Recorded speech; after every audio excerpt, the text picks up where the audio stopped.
Greeting cards are one of those things that you can sell over and over again. You can make the artwork or the design once and it can apply for several years. You can also sell them wholesale or in packages. People love to give greeting cards, especially in North America. It's a very common thing for us to do here. If you've been debating for a while on making them or getting them made, then I definitely think you should.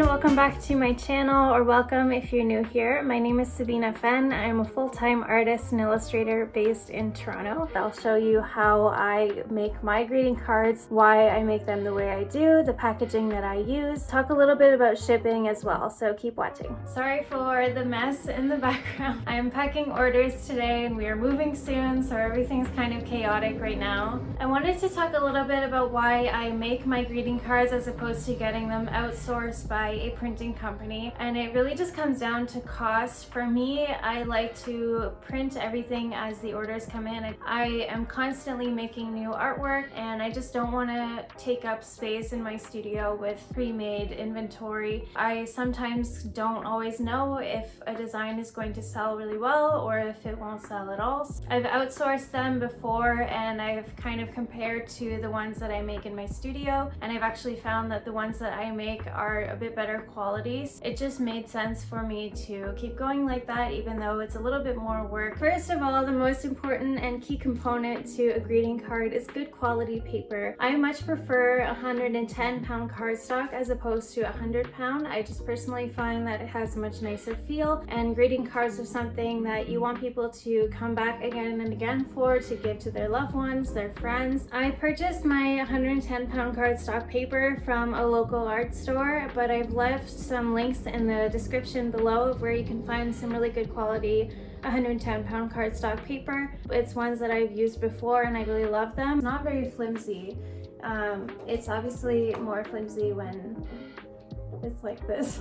What am I doing? I buy this paper in standard letter size, which is 8.5 by 11 inches, and I sell my greeting cards in 4.25 by 5.5 inches, which I believe is 8.2. And what I do is print 2 cards on a sheet like this, and then I'll cut it in half and score them.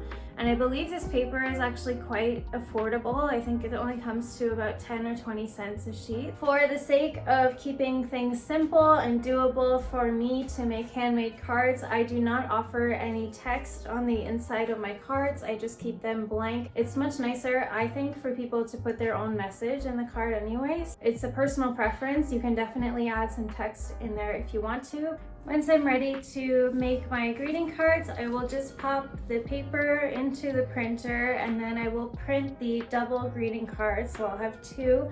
And then if someone has only bought 1 greeting card, I will keep the second one aside for a future order. If they buy 4 cards, I will print 2 pages of greeting cards.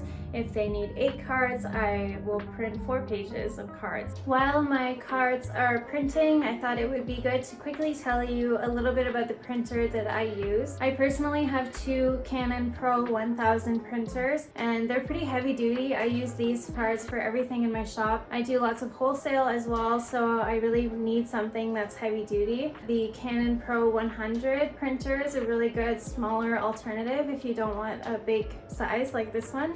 I'll leave a few links in the description below with some different printers that I think would be good quality for greeting cards if you're not looking for something necessarily this big. Here is the first page printed. As you can see, I have 2 cards here. I just have the logo and the artwork, and that's it. Very simple, straightforward. That's how I like my greeting cards. First, I'm taking my Trim Air by Westcott, so I'll just cut it in half to 5.5 inches. Cut it out. And now I have 2 cards. This is kind of embarrassing, but I use this to score all of my greeting cards. I say it's embarrassing because I do a lot of wholesale orders and lots of orders on Etsy. I should probably have a professional one by now, but I don't. I just take my score here and I line it up under the ruler using my very official professional marker there. I will just go ahead and score like this. And then we have a greeting card. And I will just double check and make sure that the edges are aligned. Sometimes it will overlap and I'll just cut the edge using my other paper cutter. Since this is a wholesale order, I've gone ahead and printed 6 of the cards, scored them, and as you can see, they look pretty good. When it comes to envelopes, I personally found that brown envelopes look best with my artwork. This is a totally personal preference. You can definitely use any color that is available, and there is tons. For the size that I'm using, I have found that I just have to search A2 envelope and this will come up. These are really good. They're craft paper, they are recycled. What more do I want? When it comes to packaging the greeting cards, I will take the envelope like this, just flat open the card and just put the envelope right inside. And this is because it will be in a store since this is wholesale, so I want them to be able to see my name. They can still see the envelope behind the card so they know that it comes with an envelope. Then I take a eco-friendly clear sleeve. I get these from Clear Bag. They are PLA plastic, so they're made out of plant fibers. I know that they're not perfect, but that's what I'm working with right now.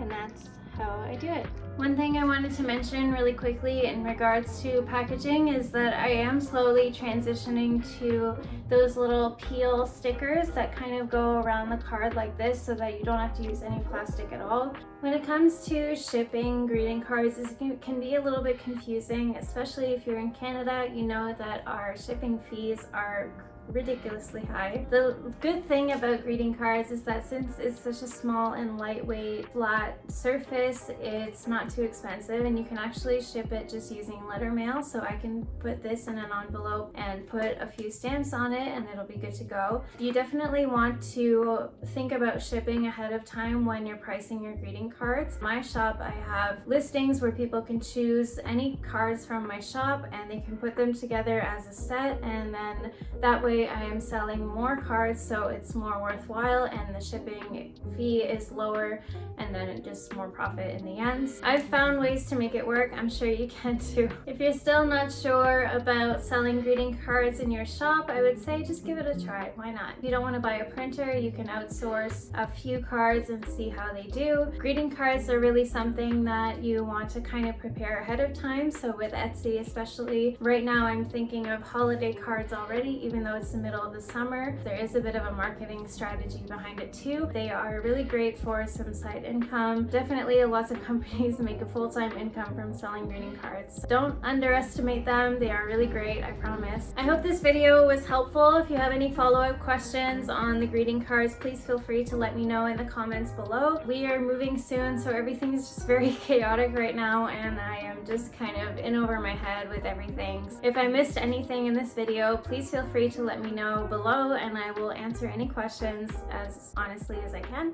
Let me know if there are any future tutorials you'd like to see, anything I haven't covered yet. I will see you guys in the next video. Bye!